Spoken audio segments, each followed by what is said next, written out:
Welcome back. For this, our number 16 entry on our countdown. It was December 1997. Titanic had come to dominate the worldwide box office.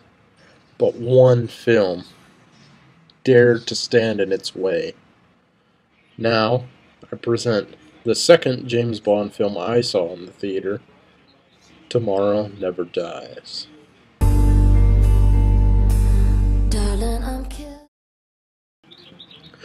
After an exciting, action-packed pre-title sequence in which Bond narrowly averts a nuclear disaster in Russia, the film shifts to China. A British naval vessel is sunk in what they were told was Chinese waters by a Chinese plane. Or so it seems.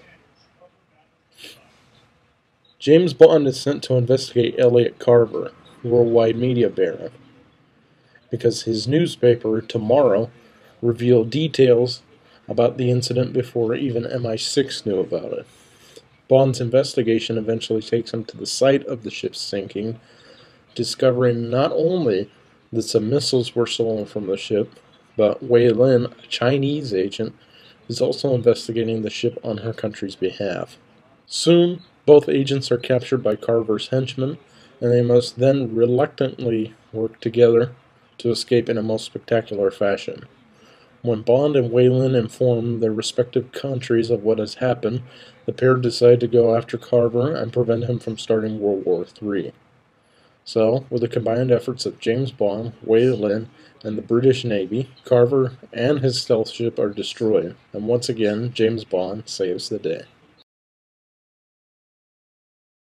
Now, I've heard a lot of hate for Pierce Brosnan lately, but frankly, I just don't understand it. Then again, I grew up with Brosnan as James Bond. I suppose every generation has their James Bond, and Pierce Brosnan was mine. Alright, enough sappy nonsense. Let's talk about hot ass-kicking chicks. Michelle Yeoh is one of my favorite Bond girls. I just love a girl who can kick ass along with the guys. I do also like Terry Hatcher's character to an extent. I feel like they should have done more with her, but it couldn't really be helped. And despite a silly, evil scheme, the villain seems like a classic Bond villain.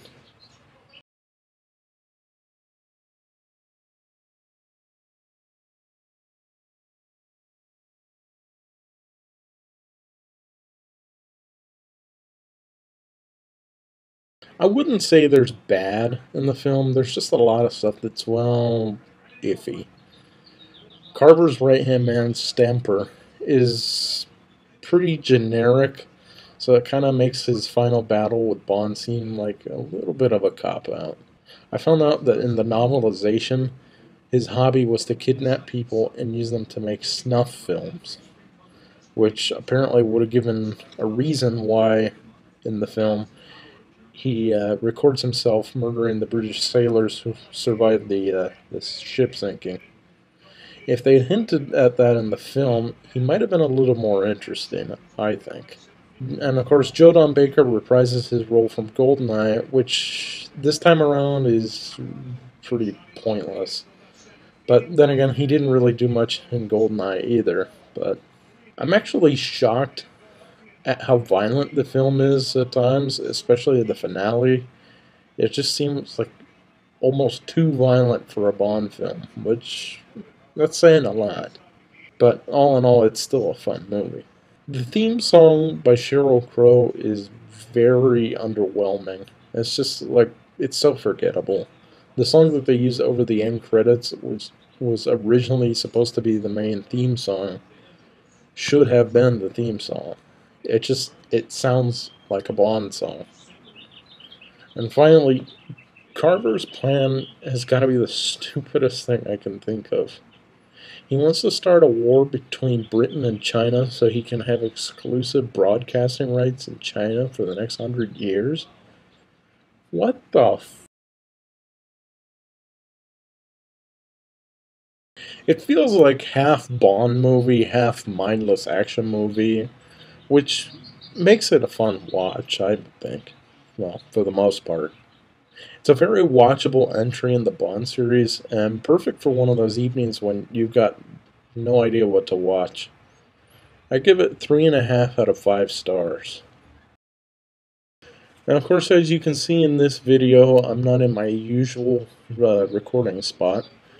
I'm in a different room because certain people here like to be nosy and interfere with the recording of my video. And also, you may have noticed I'm wearing sunglasses. Well, it's spring and I have allergies, and we are apparently at war and they're winning. So I put on these glasses so I wouldn't have to look like a zombie through them. Well, that's it for Tomorrow Never Dies. Join me next time as we enter my top 15 James Bond films. Bye.